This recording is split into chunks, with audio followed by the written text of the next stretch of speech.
Hello family, my name is Chris, I am your home gamer dad, and welcome to Wraith and the Giants, the latest in the solo hero series from Renegade Games, a game by Scott Almus, who actually also designed Warp's Edge, one of my favorite games of all time, also in the solo hero series, conveniently enough.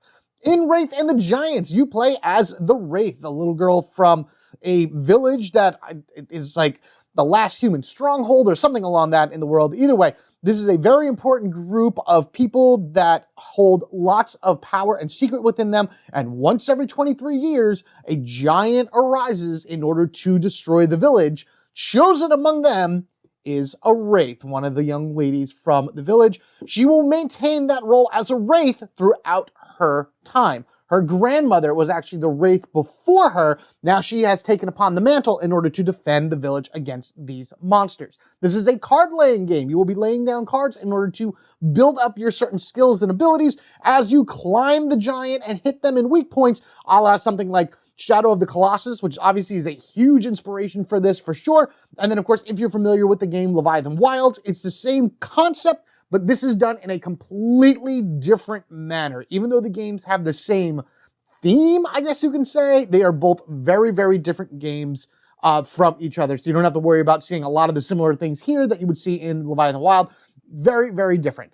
What I'm going to do for this is the first half of this video is going to be a straight tutorial, how to play the game using Young Wraith and the Earth Giant, which is pretty much your easy mode of the game. And I'll show you, actually, we can start off by showing this really quickly. These are the order in which you would be able to fight things from easiest to hardest. So your easiest mode is Young Wraith against the Earth Giant. Your hardest mode is the Elder Wraith against the Fire Giant, and they just kind of go down from there in difficulty. So if you are playing this game, as you can see, you can do all different types of combinations with it. Young Wraith versus the Air Giant, Adult Wraith versus the Water Giant, Elder versus the Earth, and just have a bunch of different experiences that way, pitting your Wraiths against whichever giant you want to go up against. But this is considered the same person because every 23 years, one of these guys pops up and then, of course, goes and defeats or tries to destroy the village.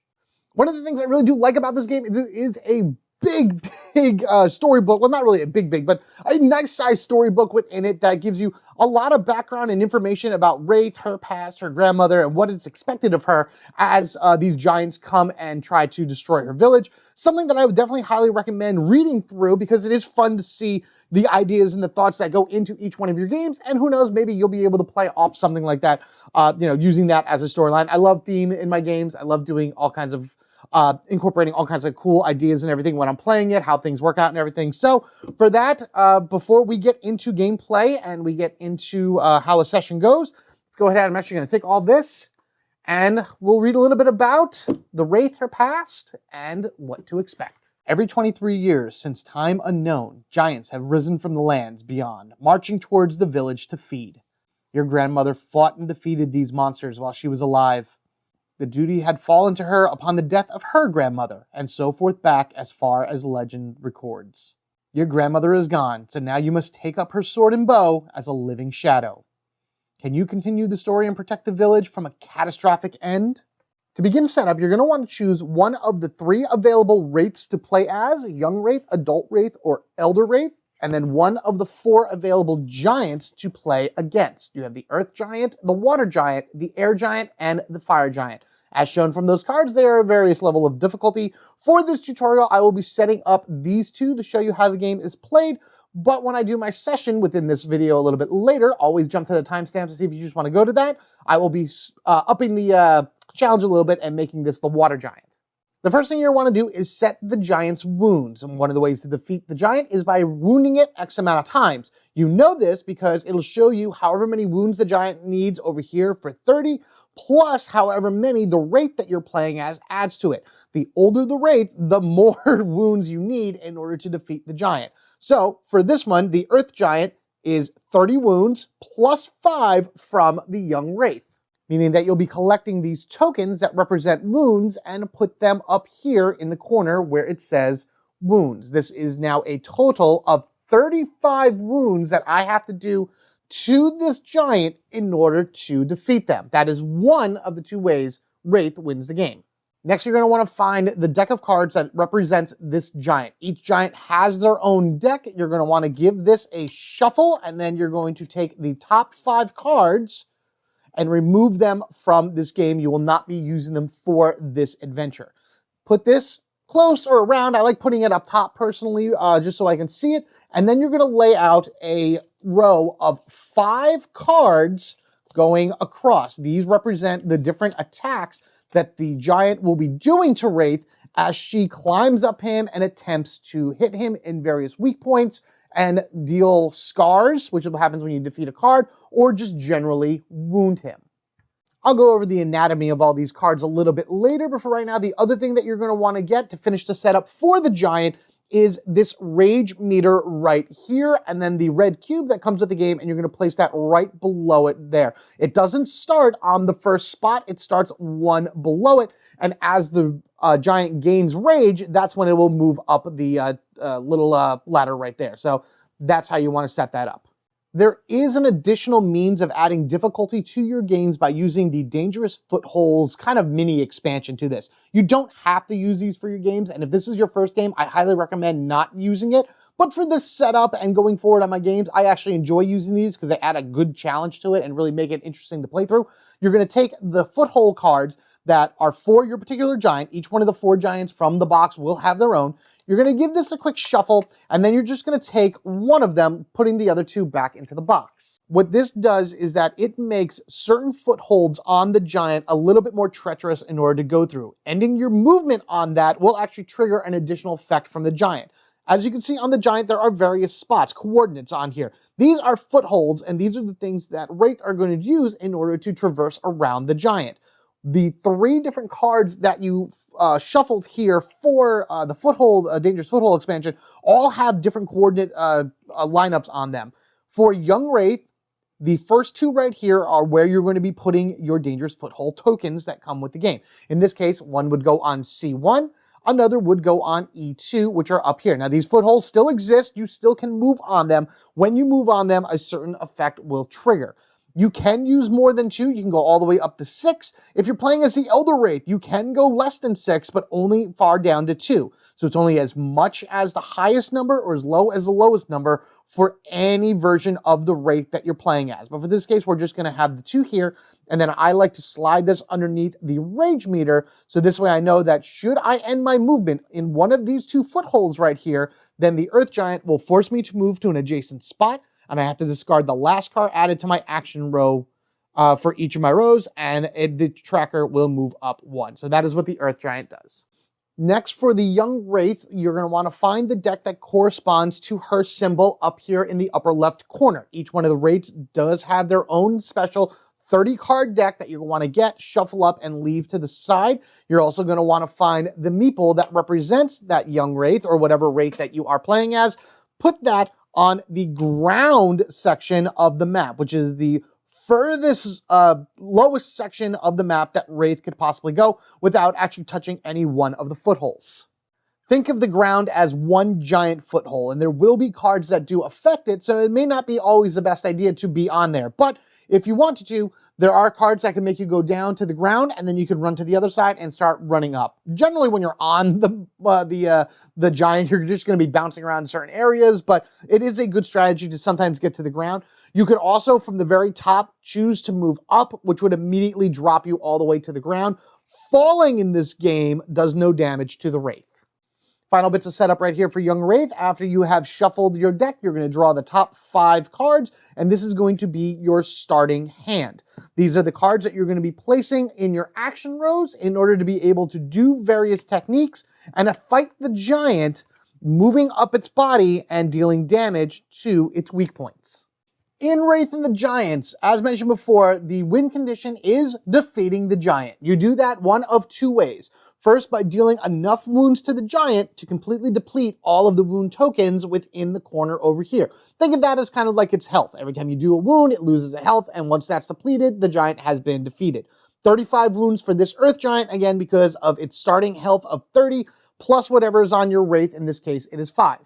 Each one of these cards represents a weak point on the giant listed in the upper right corner. You have health, and then right below that is the specific weak point that you are targeting for the giant. So for example, this first one here has 8 health with a weak point at Foothold C2. This one is 9 health with a weak point all in E, so any E will work for that, and so on and so forth down the line. Damage done to these cards are taken from the wound pile from the giant. So this 8 right here would actually come off of the giant. So you would have 35 minus 8. And then if you manage to do 8 damage to this, it would flip over and become a scar. 3 scars immediately defeats the Earth Giant. Each one of the giants has a different amount of scars that you need to defeat them. You lose the game one of 3 ways. First is by taking too many wounds. Young Wraith can have a limit of 9 wounds before she falls. This actually gets less the older she gets because she gets more frail that way. The second way that you can lose the game is by running out of cards in the giant's deck. You removed 5 from the beginning, and this is kind of like your timer. During the giant's turn, they do an attack, this goes away, everything moves down, and a new card is drawn from the pile. If you go to draw a card and cannot, the giant has made its way to the village, and you immediately lose. In addition to that, if Wraith ever runs out of cards, you also lose. You can reshuffle this. Any card here goes into a discard pile, but ideally, you're putting cards over here as you go through the game, so these are cards that are coming out of your hand. In addition to that, the giants will actually force you to get rid of cards from the game as well through various abilities. If you go to draw back up to a hand of 5 and you cannot, your Wraith has been exhausted and you have lost the game. The game does come with cards that let you know the turn order and the various iconography in the game. It's really not that much, and I will explain them as we go along. So, why don't we go ahead and do a round or 2 of play, just so I can walk you through each one of the steps and explain to you how you defeat the giant and what the giant does to fight back.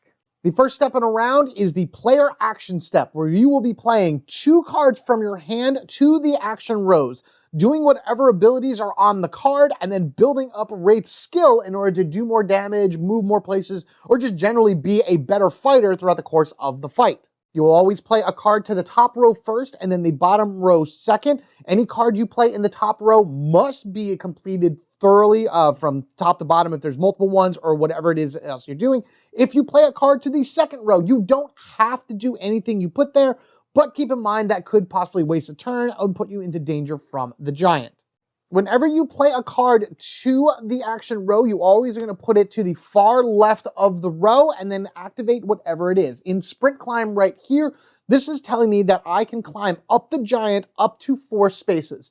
Whether you are climbing up or falling down or leaping, which are the 3 types of movements in this game, you always have to move at least 1 space, if possible, before anything else. You then can move up to the number shown there.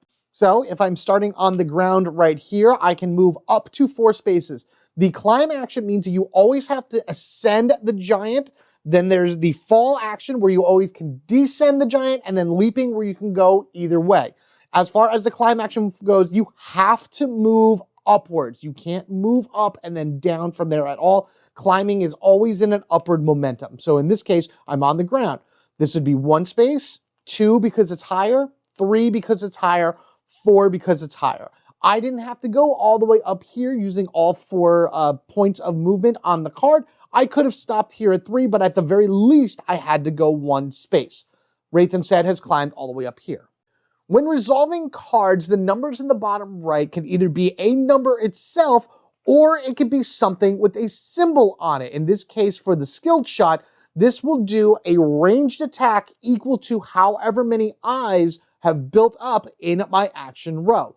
During the first round, I should say, you are just putting them here, making your initial builds, but as you proceed through the game, you're going to have more cards and more cards follow next to each other, thus being able to build up more and more attacks or more and more abilities. So just this setup right here, Swift Stride means that I could drop and then climb up a number equal to how many breaths I have. Also, if you have a card with 2 different abilities on it, you can do both abilities in either order. So I can climb first and then drop down. Dropping is unlimited. I can drop down as many spaces as I want. Climbing will require either a number on it, or breath as you see here, or footing, or any type of symbol that the game shows you. And then the final type of movement is a leap, where you're allowed to go up or down in either direction. You cannot at any time touch the spot that you started the leap on when you began this movement, but you're able then to leap in any direction, up or down, equal to the number of symbols here. As far as attacking goes, there are 3 different types of attacks. The ranged attack right here with the bow means that Wraith can hit any adjacent spot to her equal to whatever it is here. In this case, it's however many eye symbols are in the skill slots. This adds 1 to it, so at least I know this is going to do 1 damage. If I happen to have a weak spot adjacent to me anywhere on the giant, I'd be able to do 1 damage to it. I am sitting on C2, which is a weak spot right now for the giant. That I can't hit because it is a spot that I am on. Range shots do not hit the spot that you're in. I do have C1 as an adjacent spot over here, which is all the way down to the side right there. So I could use that skilled shot to do 1 wound. So I'm going to take 1 wound from the giant's pool, and I'm going to put it on the card up there. In addition to that, she can do a straight melee attack where she is doing X amount of damage to whatever foothold she is currently on. Again, you can only deal damage to a foothold if it is represented in the giant's line as a weak point. And then finally, you have the burst ability where you're able to deal damage equal to whatever is listed here to not only the space Wraith is on, but any adjacent weak point as well from her.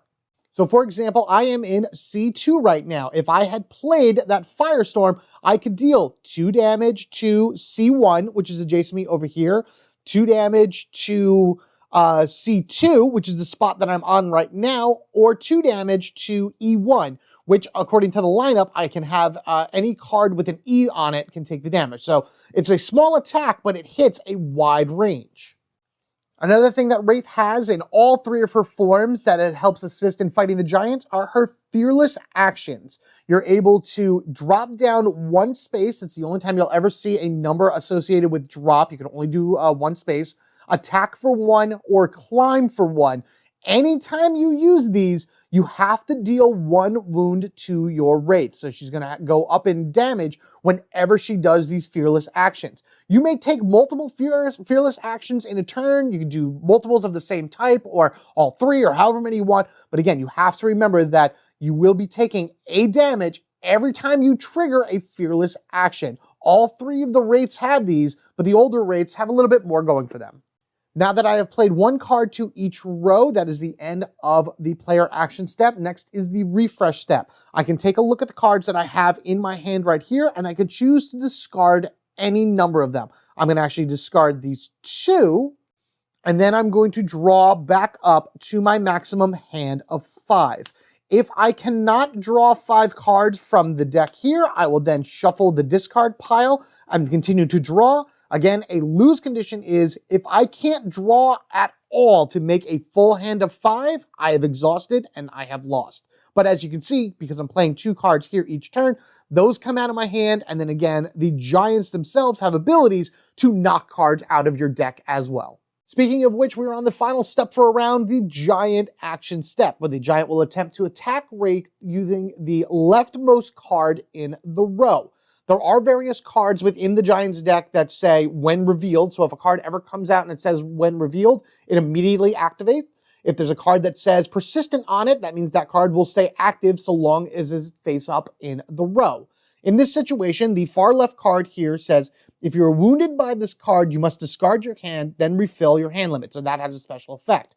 This card will show you exactly where it hits. If Wraith is in any of the footholds in the B, C, or E section, then she is forced to lose a card from the deck and suffer 2 wounds.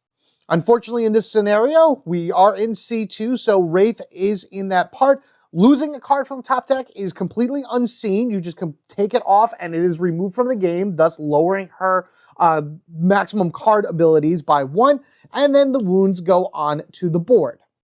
The other effect does take into play too, so all of these cards are gone, and then she has to redraw up to 5 cards. Again, they just go to the discard pile according to that, so we're able then to get them back in our hand later if we need be. The next thing that happens is the card is then removed from the row permanently from the game. Everything slides down one, and then a new card is added to the back of the row. This is when the giant could possibly attack again. You're going to notice that there are symbols to the bottom left of each one of these cards. If this symbol matched any of the other 4 cards in the row, then that card would immediately trigger as well. And luckily for this point, it doesn't, but as you can see right here, if I had happened to draw a blue, like this blue squiggly line here, then both of these cards would trigger before anything else, before the end of this step. Now, the good thing is that because we had wounded this card, we had done 1 wound to it because we had attacked this weak point, no matter what, this card will not activate. Even if it's in the far left one, even if it's triggered by one of the cards revealed, this card would not activate. However, that also means that the giant gets angry. If for any reason the giant attacks and is unable to do any type of damage to Wraith, whether it be because of the wound on the card, it being scarred, or any other effect, then it enrages and this will move up 1 on the track. This could happen again multiple times in a round where the giant can be enraged multiple times. As soon as the giant does damage to Wraith, you also, in addition to whatever the card says, resolve from top to bottom, and then you move the cube all the way back down. So if it was up here, in addition to doing any other damage that the card would do, Wraith would then need to remove a card permanently from her deck, take a wound, remove another card permanently from her deck, and then that would be that. If this was all the way on the stunned position, yes, it would do all of this as well, but also the card that she plays to the top row will not trigger on her next turn. That's what stunned is. An important thing to note that when you are dealing damage to the giant, multiple giant cards can share weak points. For example, I am on C2. I could have that and C sharing the same spot for weak points. So it would be like C2 on a card and then C in that little circle thing that I showed you with the E before. If this is the case, you can distribute that number of wounds inflicted across both of those cards. The total inflicted damage will not change, but you're able then to divvy out the wounds a little bit better amongst them. In other words, if the Wraith is on a foothold that reaches 2 of the Giant's cards, so it's like C and generic C as well, a sword attack that would inflict 2 damage can inflict 2 damage to C2, can inflict 2 damage to the general C, or you could deal 1 to C2 and 1 to the generic C. That is an important thing because when you deal scar damage to the giant, it has to be exact. So let's just use C1 up here as our example because we've already dealt 1 damage to it, which means we would need to deal 6 more damage to this card in order to flip it. Say we had an attack that does 7 damage. We can only deal a maximum of 6 damage to this card before it's scarred. Anything extra, any excess damage that you would deal to a card to get it to scar is not only lost, but remains on the giant's board. So if I did 6 damage to this, I would be able to take these from the giants, and then boom, that thing is gone. However, if I did like 8 damage, I would only be able to take 6, and the other 2 would stay on the giants. With that said, as soon as you have enough wounds on a card that is equal to its health value in the corner, these are all put back into the general supply, and this flips over, becoming a scar.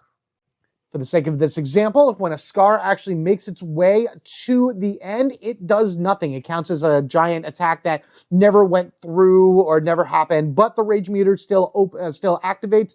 And instead of this going out of the game, you just kind of leave it next to the giant, representing how many scars you've given him. Once a giant has reached their scar limit, they have been defeated and they fall. Remember also, if you're using the Dangerous Foothold expansion, should Wraith end her movement within one of those spots, then the ability is triggered.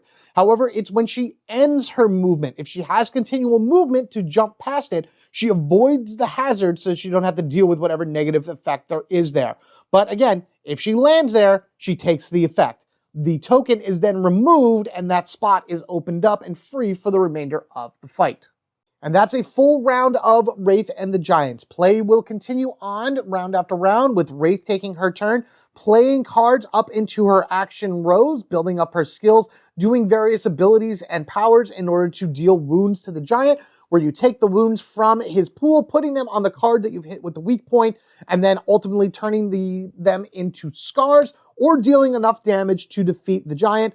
Or, by any chance, Wraith loses all of her cards here, the Giant has moved itself and lost all of his cards here to the village, or Wraith has fallen due to too many wounds. Any one of those lose or win conditions ends the game. If you win and manage to defeat the Giant, it is recommended for you to then move on to either a stronger Giant or a different version of Wraith. But for this situation, because I have finished this tutorial, we are going to go ahead and say that young Wraith right here learned from her grandmother, watched her fight the Earth Giant. The Earth Giant has now been officially defeated, but a new, more watery menace has threatened the village.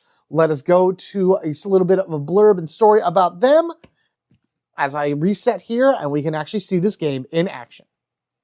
Young Wraith. The village is counting on you. Grandmother once raised her sword and bent her bow to stop the giants, and so shall you. Your heart is pure, your bravery untarnished, and your spirit stronger than anyone else's in the village. It has fallen upon you, as few summers under you there has been, to become the Wraith and save your people. You must become as Shadow, untouchable and flitting to the corners of perception as you use your ancestral blade and mystic arrows to find the weaknesses of these titanic threats. What you lack in experience, you make up for in vigor and determination, and hopefully a destiny of victory over the giants. The Water Giant, one of the few things in the world that can equally embody life and death, salvation and destruction, and the passage of time, is water. The Water Giant takes the strength and power of every river, glacier, and the tide itself, and gives it form. Beautiful and terrible, this monstrosity is a glistening engine of demolition. The Water Giant's body is carved from shining polar ice, but its surface flows with rivers of foam and rapids. Striding the world on spiked legs that drive down deep, it roots itself in place and thrashes everything within reach of its icy blades and freezing hail and rain. The Water Giant is as relentless as the tide, and cares as little for what drowns in its depths. I always have been, and I always will be, a sucker for great theming, amazing world building, and just fun times diving into the actual history of a game, as opposed to just go here and do the thing type deal. So learning about Wraith, learning about the Giants, seeing their personalities, seeing why they do what they do, their motivations and everything, I love that so much about all that, and I'm so happy that this game really does that. Again, really take a look at that book if you ever pick this up. So, young Wraith right now is going to be starting at the bottom of our Water Giant right here. I am going to go ahead and take our Footholds. I will activate this. So, again, with this, you just shuffle it up, and then you pick one. So I'm just going to flip this over, so whatever it is here. So we have 2 Footholds at C1, which is, wow, right next to me. Okay, so there's a foothold right there. And D3, which is all the way up here. And should I end my movement on one of those spaces, I move to an adjacent foothold, I lose a card permanently from my deck, and I move the rage tracker up 1 space. There are only 2 of these on the board, so I don't have to worry about it too much. Let's go ahead and just one last shuffle here to make sure everything is good. I remove the 5 cards from the Giant's deck. So we got over here 1, 2, when revealed. So this won't activate. When revealed effects only happen when they're revealed from the deck when you're refilling the row. So we actually get off pretty lucky right there by having whatever this is not a trigger, which was when revealed, discard 1 card from your hand that provides a hand symbol when played. So you gotta have to discard something like that. If you're wounded by this, add one wound to the Giant's pool. Okay, so this is adding more health to the Giant. If you were wounded by this card, add 1 wound token to the Giant. Yeah, it's another one. So it looks like the Water Giant is big on healing itself. All right, so let's go ahead and draw our first 5 from our Young Wraith deck. I got a Skilled Climb, which is a movement. Path Climb, also, man, I just have movement. I just have movement. How did that happen?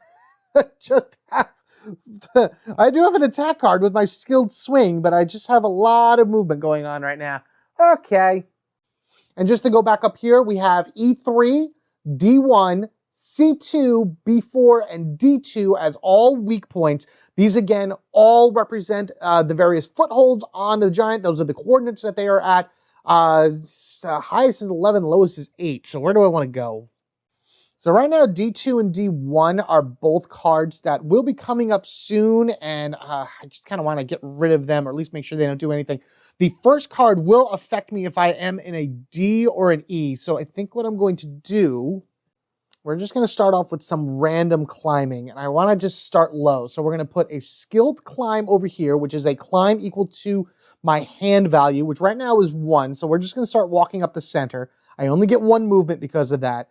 And now I'm also going to put, I usually like having this for like my bow attacks and everything, even though that would be good as well. Do I just do another skilled climb? Yeah, let's do another skilled climb. No, I'm gonna do my path climb. I'm gonna do my path climb right here. So that means I can move up to 3 according to that. Remember, you always have to move 1, so I'm going to actually go 1, 2, and sit here on B3. That gives me a few different options to go after B4 or D1 and kind of move myself around that way. All right, otherwise the other cards I have in my hand, I have an attack and, of course, 2 other climbing cards. I'm going to hold on to everything and just take 2 cards to fill me back up. There's a ranged attack with a value on it and a leap and a burst attack. That's actually not a bad thing to do. I may want to put that in first, but that's that. All right. Water Giant goes, he attacks in D and E. I am in neither, I am in B. So that is gone. He doesn't get anything. He tried to attack and couldn't, so his rage goes up 1. This entire thing then shifts on over. We draw the top card here, plop it down, and we match symbols. There are no matching symbols, so it is our turn again. All right, so the first thing I'm going to do is we're going to use the jump bomb right here because I kind of want to do that right in the space I'm at. So the way that the burst abilities work is they not only hit the spot I am at, but they also hit any adjacent spots that are weak points. So as long as it's a weak point, I'm going to hit it, which is nice because D1 will get hit for, this is going to be a lot, well, not a lot, but a decent amount.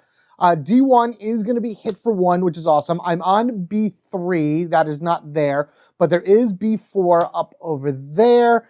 Any A, which is the final one, so I'm going to hit that because that is a 2. C2 is down here and D2 is up here, so those do not get hit. Now, the cool thing is, because these have wounds on them, whenever they go, they are not going to trigger. Now, I'm going to want to be able to hit these as much as I can in order to scar them, but that's going to take a little bit more build-up in order to do. So, as we continue our turn, we actually need to do a leap from the jump bomb here because I did the explosion. I do have to leap. You have to move at least 1 space if able. I have 1 foot because of it, so that's going to happen. I am going to actually do skilled swing on the bottom right here as well. So we'll do that leap, and I'm actually going to leap on up over here to B4, and we're going to go ahead and skilled swing for 1 because that's how many hands are on my row, and we're going to go ahead and hit B4 as well. I do need to move up again. I have to move to B5 because it's my only option right now. I could move to B6, but I'm just going to leave that for right now. All right, so with that said, I'm actually going to get rid of both of these climbs, so they're going to go to a discard pile that I have off camera right now. I can always come back to it a little bit later.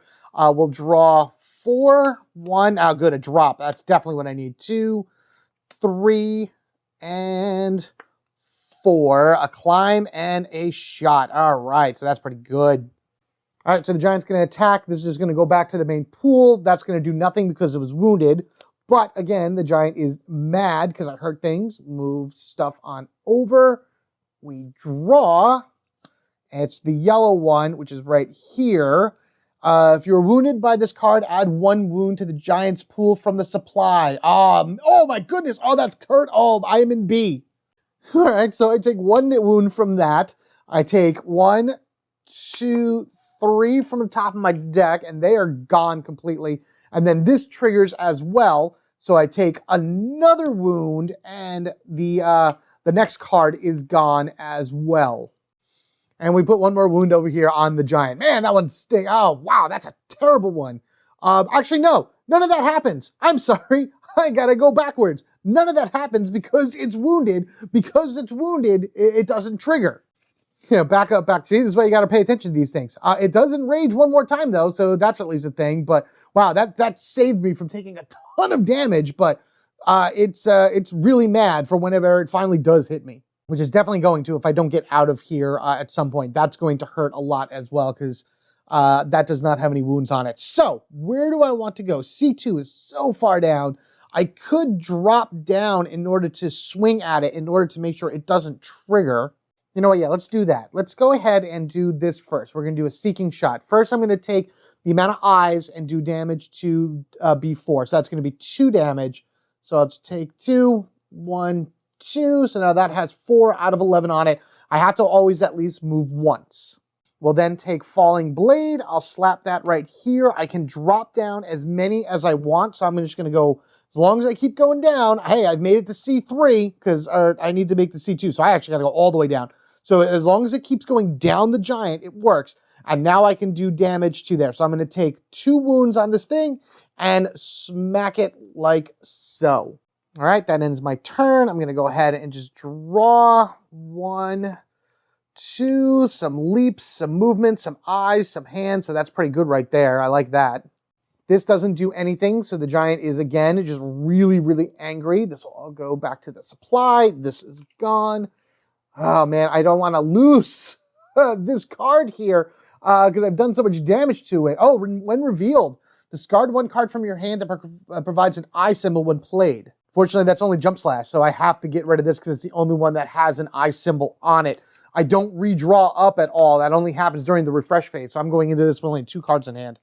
There is one other thing that you can do on your turn, and that's take a card and lay it face down on your row, and that will pretty much give you a heal. So you can heal up to twice in a turn, but you pretty much, that's all you're doing for the turn, and you're not adding to your sides anyway. So really, that's something you're going to save and only do if you absolutely, truly need it. But for right now, I think what I'm going to do, I'm actually going to concentrate on the lower section of the giant. So I'm going to go ahead and play Seeking Shot, which will enable me to move 2. So I can go 1. Do I want to move another one? No, I'm actually going to stay right there. And I'm going to target B3 with this attack. And that's going to do 2 damage to it. So I'll take, let me just break that apart. So put that there, and I'll do the 2 damage to B3 in order to do that. So that's everything here. I'll then use my Swift Stride to move 2, and that I can move anything up or down because it's a leaping action. I'm going to move myself to A2, and I'm going to kind of stand off right here to try to see how much damage I can do to A3 because I have an A card up here, and then B3, which is right next to it. All right, so we'll keep those. We'll draw 3. There's 1. 2, straight 3 attack, which is really nice, and strike with a hand. All right, good. So that I can actually do a pretty good amount of damage to A3 right here on my next turn.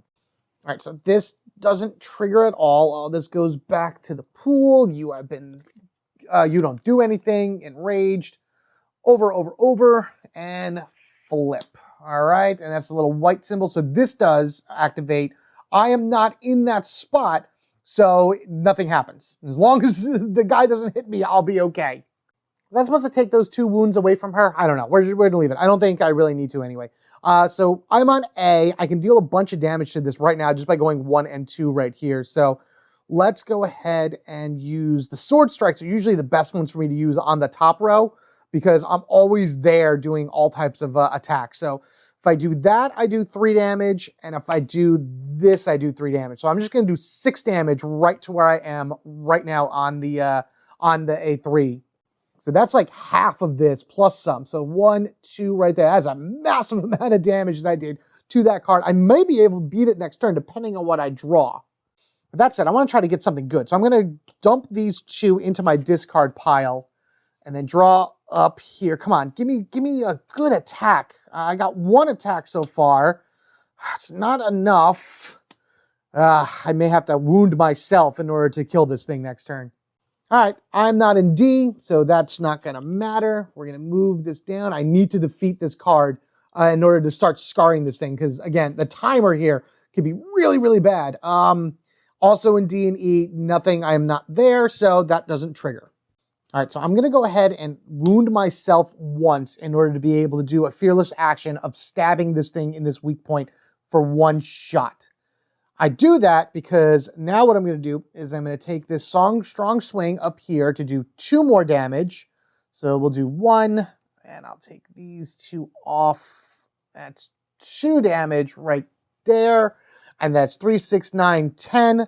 For my second action, we'll use this dash slash, where that'll do 2 damage, which will end up beating this. So I can do 2 damage. So I'll just take this one back.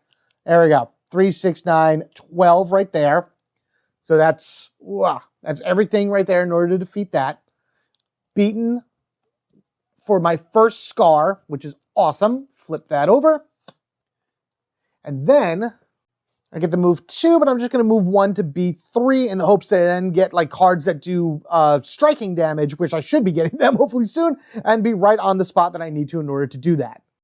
As you can see over here, the skills start building up pretty quickly. Most cards do have like little hand symbols on them. It's just, I'm not getting a very good amount of draws on them this turn. They also have double hands on them, which makes things even better, but I can't do anything about it right now. What do I want to do? So I am going to get rid of Dive Bomb, which stinks. I like Power Jump because I can really move a lot with it. I'm going to get rid of Sprint Climb and keep Power Jump. Again, I'm on a spot on this guy where I want to just start pummeling him with whatever I have. That's actually really good. I like attack cards that give me the symbol as well. Wow. All right. I'm going to have to move in order to hit this thing with a bunch of arrows. In any event, the scar goes off. So that's 1 out of 3 scars against him. He is mad. Move this down. I know that's not going to trigger either. But I'm running, this is starting to run low, so I better start figuring out what I need to do immediately in order to beat this thing. And nothing else triggers also up here, by the way, because this symbol didn't match any of the other ones in the row. All right, so I'm going to go ahead and use Power Jump for my first row right here. That's going to cause me to drop down. I have to drop down at least 1, but then I can leap up to the number of feet that are there. So that's up to 4. Leaping is in any direction as long as I don't touch the spot that I started on. So I can go 1, 2, 3, 4, grab this dangerous foothold that is here on D3. Now, the moment I've ended my movement, which is my last shot, this is what happens. I move to an adjacent foothold, so I'm going to get moved back down here. I permanently lose a card, and that would then go up 1. That's not going to matter. I've cracked the foothold, so now that is open, and I can walk on that for the rest of this game. I'll then go ahead and grab my skilled shot right here because that is adjacent. Fire off 2 damage worth of shot from that on to D3. So I'll just take this away. We'll put 1 here and boom, boom. I'm actually like picking away at its health more than anything else. But hey, you know, again, you got to do what you got to do in terms of damage wise. All right, we're going to keep the light stride because that's a really good mobility move. And then we'll draw up to 3. 1. Where are your attack cards, girl? 2 and 3. Okay. Oh, that's going to be nice. Okay, so you got a lot of good range shots here. All right, that does nothing because it is wounded. So those go back to the pool. This goes out of the game. Shifty shift, down, down. I only have a few more turns left to either completely wound this or get rid of more scars. I may want to head back to A2 then because that's the least amount. Or I can just stay in D and just start pummeling away on stuff. That's not going to hit me at all because I'm in D, so I'm safe for at least that round. All right, straight up, first thing we're going to do. Boom, 1 skilled shot right there. So that's going to do 1, 2, 3, 4 damage. Then I'm going to go ahead and do Seeking Shot right here, which is going to do 1, 2, 3, an additional 7 damage. Additional 3 damage. I mean, an additional 3 damage. And I actually think I'm going to kind of separate that a little bit. I am going to say D3 is going to be the first shot. So I'm going to do 4 damage to this. So we'll put that for...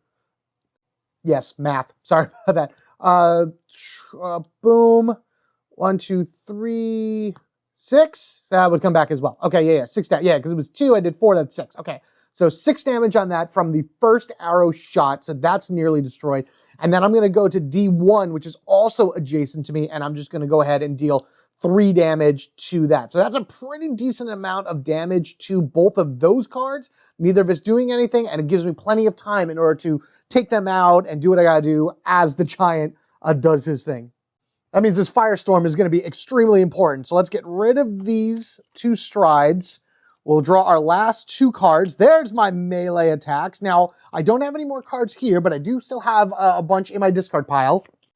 Thank God I didn't lose too many of them when the giant hit me, but let's keep drawing. And again, if we could not draw up to 5, we would immediately lose.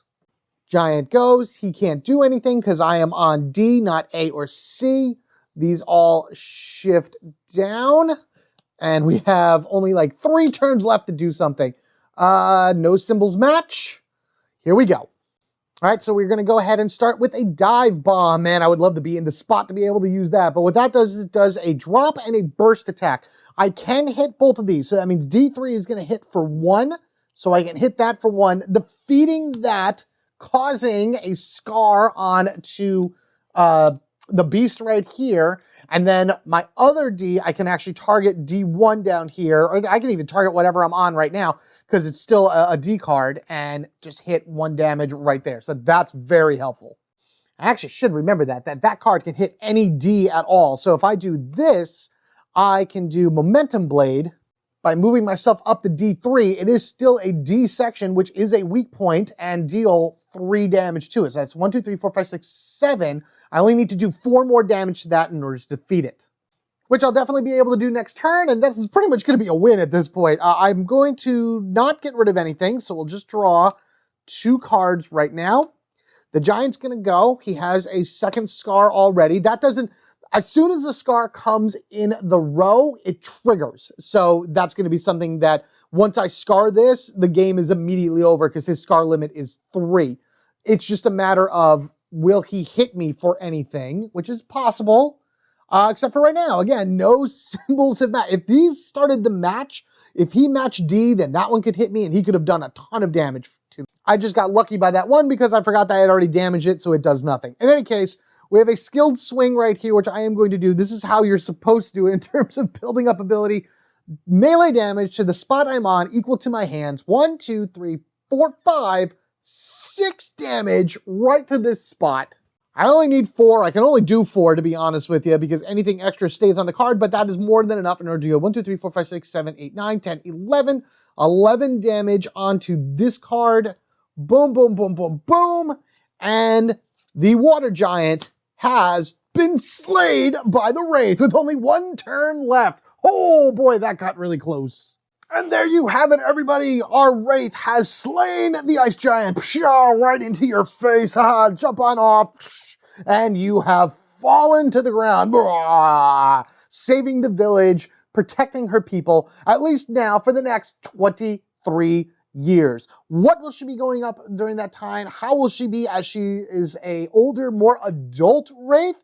You'll have to wait and find out about that in the next one when I go over the adult Wraith and then the elder Wraith as well. I think doing those 2 back to back would not only show you exactly how each one plays, but then of course gets a little bit more of the Giants. It's not a long game. This is pretty quick in order to be able to get through the full tutorial and then this game itself, at least quick in my book anyway. And as you can see, it got down to the wire on this particular one. The Earth Giant is really, really easy. Like, even with the footholds and whatever, it's still a very easy giant to get through. The rest of these giants, as they go up, you need to do more damage. If you don't build out your action rows correctly, this could also mess with you. I mean, I could move for days for sure, but it wasn't until the end when I really started getting better stuff in order to attack. But as you can also see, the cards come here. They come out of this deck right here, and then this is also your stamina, so if you ever run out of this, you fall.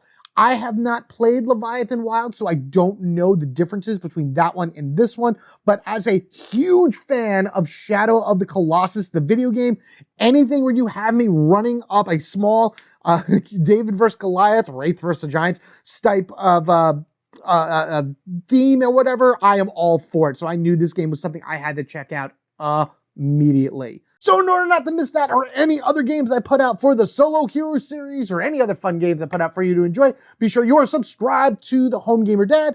If you wish to support the channel even further, there's a lot of ways to do that down in the description section below. The affiliate links are a big one, as I always mention. YouTube memberships and Patreon subscribers get these videos early, plus any other perks that I haven't put out for like contests or voting and things along that ways. But as always, no matter what, in the long run, it's your view, your like, sharing this video, subscribing, commenting on it.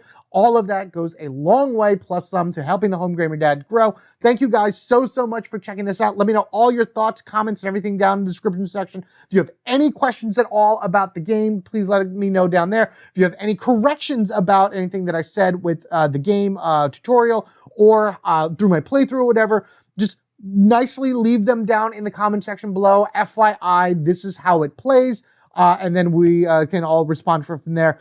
There are some aspects of this that are a little confusing in terms of people being able to read and understand, but I think overall it is pretty smooth. It's pretty straightforward, and I have a great time playing it and can't wait to show you what the rest of it is. So until then, you guys take care of yourselves and each other. We are family forever, gaming together, defending our worlds against giant titans of elemental powers and anything else that happens to come out of the ground. You guys have a good one, and I'll see you all later.